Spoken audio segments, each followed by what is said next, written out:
Taoiseach, in May this year, Facebook announced that it is building a 37,000-kilometre-long undersea cable around Africa to provide it with better internet access.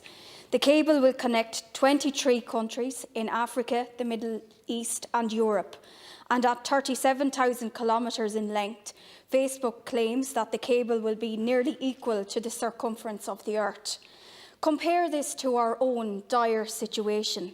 We're almost a decade on from 2011. We are still having to raise basic issues about the lack of a vital service such as rural broadband, which is putting many counties and many regions on the back foot, and that is the issue that I want to discuss with you here today.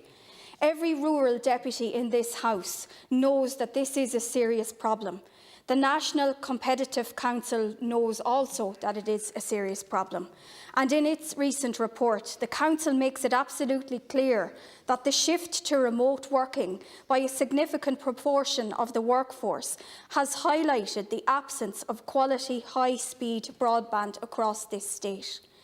Indeed, recent events have reinforced the view that the challenges and frustrations for individuals and businesses working in areas of very low or non-existent connectivity remain stubbornly high, despite almost a decade of talk about a national broadband plan. There's been relatively no action.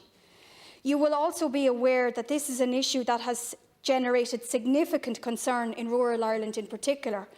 Over the last 2 weeks, 19 of the 68 marts across this state have been affected by almost total broadband failure. In fact, Edenderry Cattle Mart and Burr Cattle Mart continue to operate with speeds of less than 30 megabits per second, while Balnakill Livestock Mart in County Laois is operating with speeds barely above 30 megabits per second. I wrote to Minister McConalogue on the 21st of October about this matter concerning the marts, but I'm still waiting for a substantive reply. The Level 5 restrictions at marts is having a very serious and significant impact on farming families and indeed on rural communities. I've been inundated with calls to my offices about the situation. It doesn't make sense that, given that food production is deemed to be an essential activity, that farmers are not allowed to go in along the ringside, given the situation and the absence of broadband. It's obviously also affecting the prices that farmers are getting, and I've been told that it is having a significant impact on the prices received, and this is both unfair and unjust to farming families. The marts in this state are managed very efficiently and have been compliant with COVID-19 protocols, Taoiseach, and I would ask you to intervene in this matter, because it is unfair and, as I say, it's simply not good enough, and I feel that we need a solution to this. Well, there's two dimensions to the points raised by the Deputy. I thank the Deputy for raising them. The first relates to the overall issue in terms of connectivity in rural Ireland and the rollout of the National Broadband contract. Now, it's no longer a plan. The contract was signed with National Broadband Ireland in November last year, and a copy of that contract between the Government and the NBI was recently published in line with a previous commitment by the Government to do so. Minister Ryan has indicated that as far back as the 4th of September that design work is complete or ongoing in target townlands across 20 counties, with over 83,000 premises surveyed to date. Laying fibre should start shortly, with the first fibre to home connection in Carrigaline, County Cork, expected around December 2020. And the Minister is working with NBI to see if to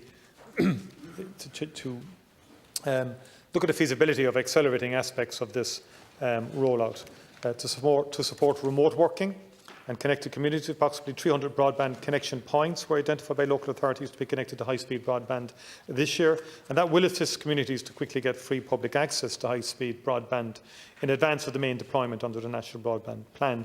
And those broadband connection points would include schools, library hubs, local sports facilities and other public places. That project is well underway, and there's 136 of those sites have been installed to date. So that is central to regional development, that level of increasing and enhancing connectivity. In relation to the MART situation, the situation right now mirrors exactly what happened from April to the 8th of June during the first phase of COVID-19 restrictions.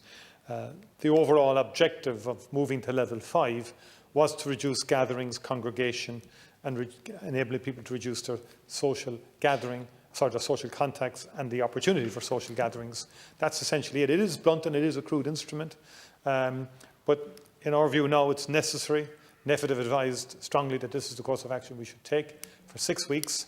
We're moving to the second week, or maybe 2 weeks now, and that's the objective to the end of November, to get the numbers really down.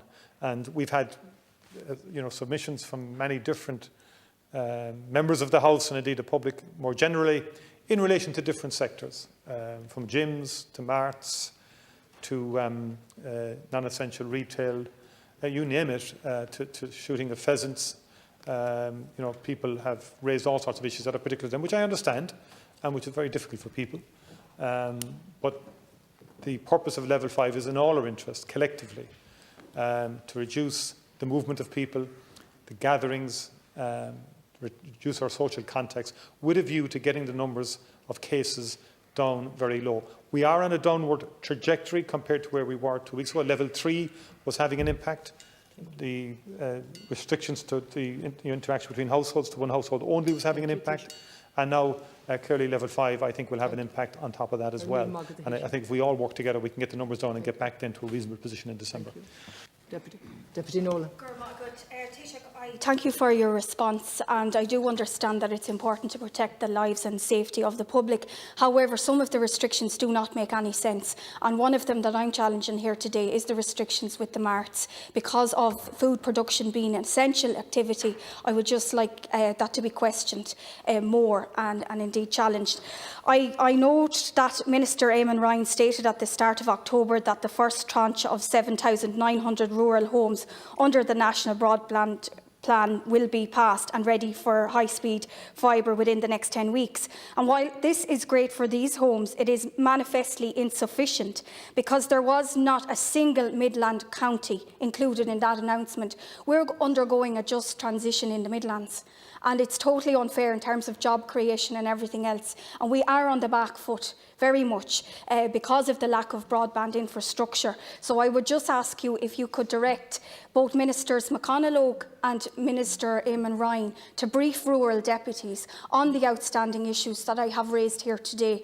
Many people are worried, particularly businesses, Taoiseach, and it does appear at times that the cart has been put before the horse in terms of the actions taken by government, because we have an online trading voucher of 19.8 million to businesses, but many of those businesses don't have adequate broadband. Thank you, Deputy. So there's no point in introducing these measures, such as that, or such as the click and collect method or approach. We need to ensure that those businesses have adequate broadband.